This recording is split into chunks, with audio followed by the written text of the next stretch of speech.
Kia ora everyone. I'm called Jade McCormick. So I work closely with Stephen here on the impact team at Parry Field.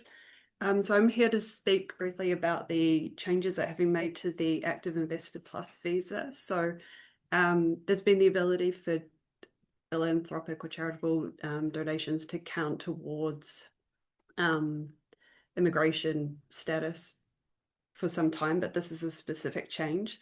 So I thought I'd start off about the visa in general. So a bit about it. It's designed to incentivize direct investment and greater economic benefit in New Zealand. So it entitles investors to live, work, study in New Zealand. And it also covers partners and any dependent children who are aged under 24 years. There's been a few changes in the past few years, but the more significant changes were made in April last year, which reduced the minimum investment amount from 15 million and introduced two investment categories. So they're called growth and balance. So these categories dictate the minimum amounts of investment, what type of investments can be made, how much time must be spent in New Zealand during the term of the investment, and probably importantly, how soon a visa holder can apply for residency. So first category, growth, requires at least New Zealand dollars, 5 million in investment. So these tend to be higher risk investments, so managed fund direct investments into businesses. They're less cash available, and the investment may be quite a long term as well. Balanced requires at least New Zealand dollars, use 10 million New Zealand dollars, and can include investment into things like property development, and along with the categories for the growth category visa.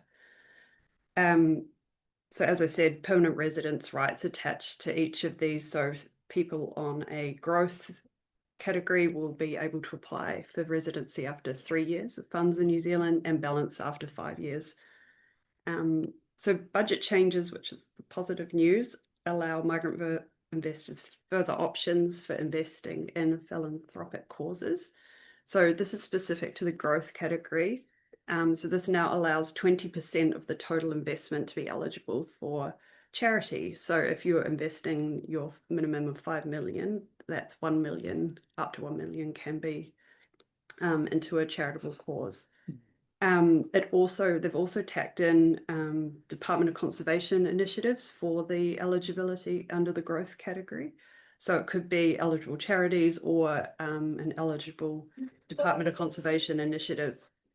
So this is quite a positive move. This, as said, the visa is geared at encouraging greater economic benefits. So it's great to see that charities are being included and kind of recognised for their role of contributing to our social and economic well-being.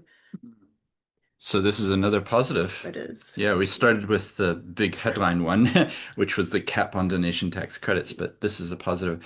The thing that I want to emphasize here, because we've got a lot of charity leaders on the call, and you might be thinking, oh, well, this investor visas, how could this impact me? But what I want you to hear, particularly those of you involved in fundraising, is in the future, wealthy people coming to New Zealand will be able to more easily get their visas if they give to charity up to the thresholds that are here. So why this matters, if you can tell your story well enough that you are the charity that they give their money to, win-win, because they're ticking a box that it will satisfy the visa category requirements, and you're getting a donation in from someone who's coming into New Zealand. So we've already had, because we're very active in this area, not me and Jade in the immigration space. So we have a whole team. Our firm has 100 people, and we have an immigration team. So they do these AIP, Active Investor Plus visas.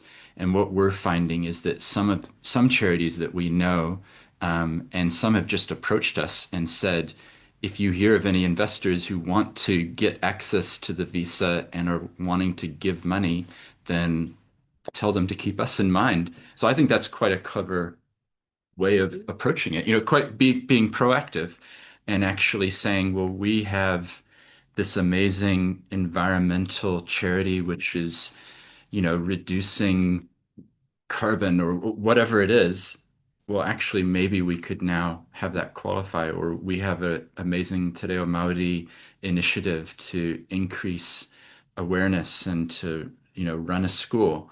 Well, all of a sudden, these investors could potentially come in. I like to paint the glass half full picture of that, like, oh, it would be easy. And hopefully you take this on board. Having said all that, a version of this has been available for a while. It's just they've expanded it to more categories of what would apply. But my understanding is that no one has yet made the donation to qualify for the visa. So, yeah, having said maybe it's an option, I haven't actually seen it play out in terms of, hey, I'm a wealthy person. What was the number? I need to get to 5 million Mm. invested. And so I want to give 1 million to charity. But I like to be the glass half full person rather than glass half empty person. So I would like to think that if you could tell your story well and you could reach out to someone or you find out someone's looking to move to New Zealand, well, maybe your charity could be the first. And wouldn't that be transformative if you could get a large donation in that, they're happy, they get their visa, you're happy, you got the big donation. So, yeah. Any other points you wanted to? I think I just wanted to run off it probably that it's sadly not for everyone. So there are eligibility criteria that you will have to meet in order for investment to be acceptable to immigration. Yeah, you So have to have existed for a you have while, don't you? existed for a Yeah. while. So Stephen spoke about people reaching out, and I think a few of them were fairly new and maybe just didn't quite make it. So we were talking through other options as well, maybe there are, I think, I won't speak to this too much, but avenues around commercial investment if the charity has a commercial arm or something like that. But again, won't go into too much detail on that. So New Zealand registered charity have 5 years of annual returns for the 5 years immediately before the investor applies for their visa. Have current inland revenue donee status. So charities that are tier 3 and up, so 1, 2, and 3, and donated funds must be exclusively used for New Zealand causes. So, and that must be evidenced in writing between the applicant and the charity. Yeah.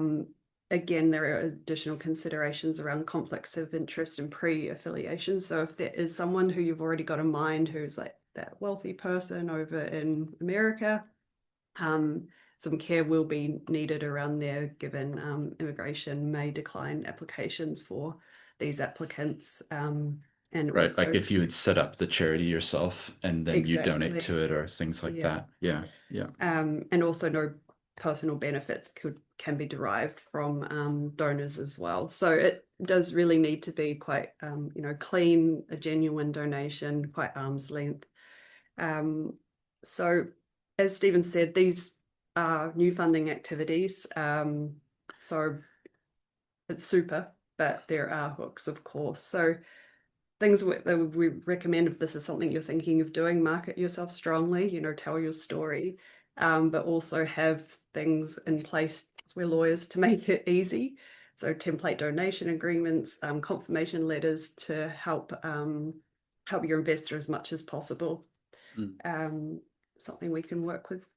That's something Yeah. you're interested in. And just picking up on something that you're mentioning there about what about a commercial side of things? Mm. So I'm not sure if everybody has a copy of this. It's called Changing Paradigms. And I think Bridget's still on. So if you don't mind putting the link to the free download, it's a book. It's very short and it has 25 essays from thought leaders about how we need to do things differently as charities and businesses. And one of the mindset shifts that I think we need to have as charities is a switch away from the Oliver Twist mindset of please give me something, please can I have more? And actually thinking about what you're talking about. What if we set up a startup? What if we had something which was advancing our purpose, making money while it did it? And if you did that, you could then have an investor come in and actually put money in, like one of these sorts of investors, couldn't you?